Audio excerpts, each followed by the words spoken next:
عراق کا علاقہ ہے، نمرود کی بادشاہی ہے، ہر طرف بتکدوں سے بتوں کی پجاریوں کی آوازیں آ رہی ہیں، کوئی اللہ کا نام لینے والا نہیں ہے۔ اس نمرود کی بادشاہی کے اندر وفاقی وزیر برائے مذہبی امور، منسٹری آف ریلیجیس افیئرز، جناب آذر ہیں۔ جناب آذر اپنے ہاتھوں سے بت تراشتے ہیں، بتوں کو فروخت کرتے ہیں اور انہی بتوں کے سامنے جھکتے ہیں، انہی بتوں کے سامنے سجدہ ریز ہوتے ہیں، انہی سے مانگتے ہیں، انہی کے سامنے روتے ہیں۔ لیکن جب خالق کائنات کسی قوم کے ساتھ بھلائی کا ارادہ کرتا ہے تو پھر اسی آذر کے گھر سے اپنا خلیل پیدا کرتا ہے۔ جناب ابراہیم خلیل اللہ علیہ الصلاۃ والسلام تفصیل طلب واقعہ ہے، لیکن یہ سلسلہ عشق جا کر نار نمرود تک پہنچتا ہے۔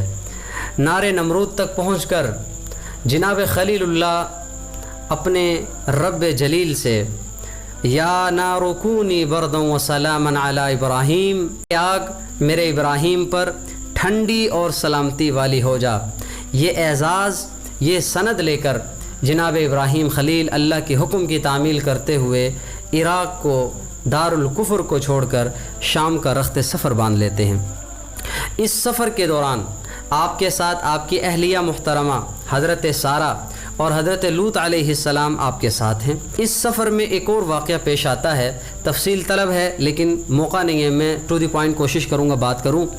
تو اس واقعے کے اندر فرعون مصر حضرت سارہ علیہ السلام سے متاثر ہو کر ان کی خدمت کے لیے حضرت ہاجرہ کو پیش کرتے ہیں۔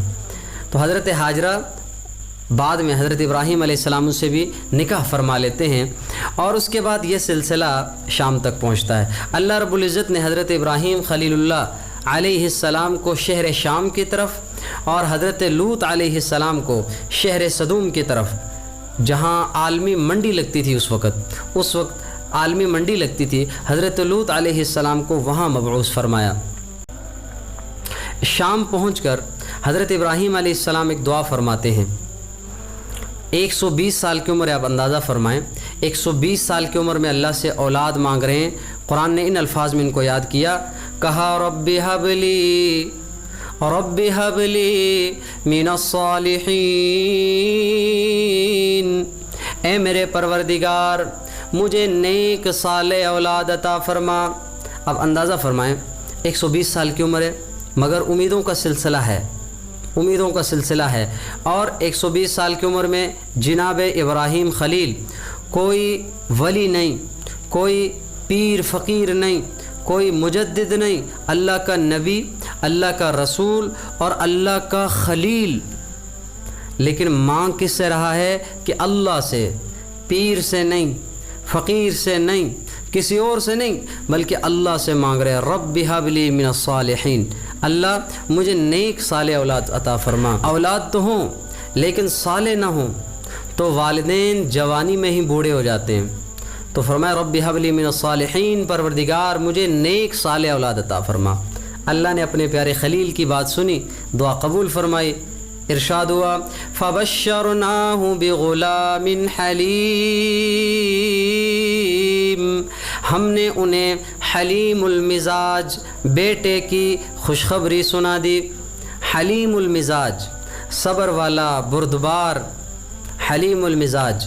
فبشرناہ بغلام حلیم فلما بلغ معہ السعی، جب وہ دوڑ دھوپ کرنے کے قابل ہوا، جب جوان ہوا، دست بازو بن کر اپنے باپ کا سہارا بننے کے قابل ہوا، فلما بلغ معہ السعی قال یا بنی انی ارا فی المنام، اے میرے لخت جگر، اے میرے نور نظر، میں نے خواب میں دیکھا ہے، میں تمہیں خواب میں دیکھتا ہوں، انی اذبحک، اللہ اکبر، لخت جگر میں تمہیں دیکھ رہا ہوں کہ میں تمہیں ذبح کر رہا ہوں، فانظر ماذا تری، ذرا سوچ لیجئے، ماذا تری کہ تمہاری کیا رائے ہے۔ اللہ اکبر، جب بچہ